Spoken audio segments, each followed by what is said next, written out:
Hello mga ka-happy! Welcome back to my YouTube channel. This is me again, Aino Oliveros from Happy and Vlogs.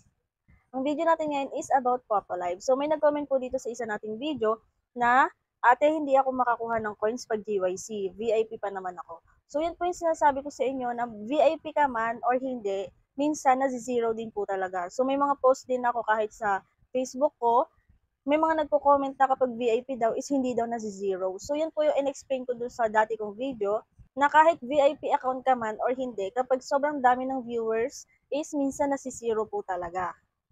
Sa mga baguhan po dyan na wala pang idea kung ano ba yung VIP, paano ba mag-GYC. So may mga video po ako dyan sa aking YouTube channel. Check nyo na lang po sa aking playlist. Pero para may idea din po kayo, yung GYC is get your coins. So kapag may mga panel na nag-fireworks o kaya mga solo live, may mga nag-fireworks, is pwede kang makakuha doon ng coins. Depende po sa dami ng viewers. At yung pag-avail po ng VIP account is depende po yun sa inyo. Hindi naman po siya sa pilitan na kung gusto mo mag-GYC, kailangan mo na rin mag-VIP account. Hindi po ganon. So, mas okay kung mag-VIP account ka is mataas na rin yung level mo.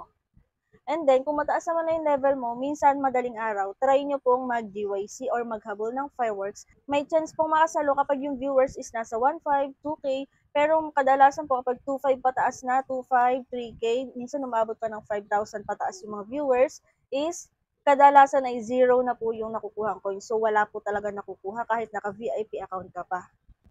Para sa mga baguhan po dyan is meron tayong 4 na klase ng VIP. So, meron tayong normal VIP, Super VIP, Diamond VIP, at SVIP. Siguro kung Diamond VIP ka or SVIP, siguro mangyayari yung hindi ka mazi-zero talaga. Pero kadalasan kasi mga depende yan sa viewers talaga. Kapag sobrang dami na po talaga ng viewers, ako, hindi na ako nag-avail ng VIP kasi kadalasan hindi na rin naman ako nakapag-GYC.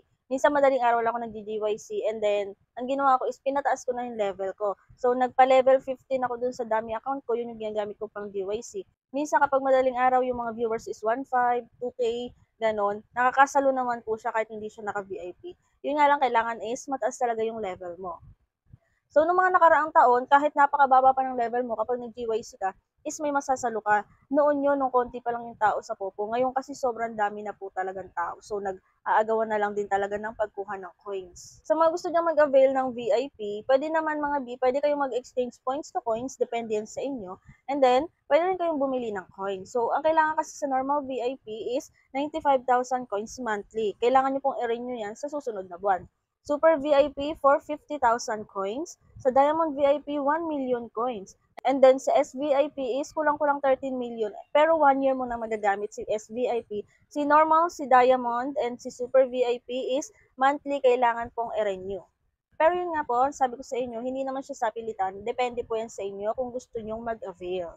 And then sa mga baguhan dyan na naghahanap ng bilihan ng coins is inire-recommend ko sa inyo si Coco DP. Kay Coco DP po kapag gusto nyo bumili ng coins, hindi nyo na po kailangan mag-message sa isang seller para mag-ARC kayo.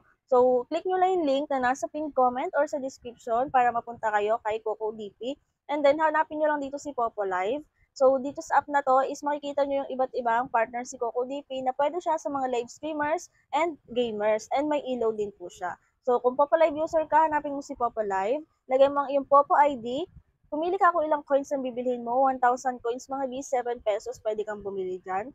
And then, pumili ka kung anong payment method ang gagamitin mo. Meron tayo dyan, Gcash, Maya, Kucoin. And then, ilagay mo ang iyong email address and then click buy now. Pagkatapos niyan ay mapupunta ka na kung halimbawa Gcash yung gagamitin mong payment account, mapupunta ka sa Gcash para mag-proceed ng payment at wala pang 5 to 10 seconds sa inyong account na ang inyong coins na binili. So, yun yung sinasabi ko na hindi nyo na kailangan maghintay pa ng reply ng mga coin seller para lang bumili ng coins. So, dito ikaw mismo yung magpa-process.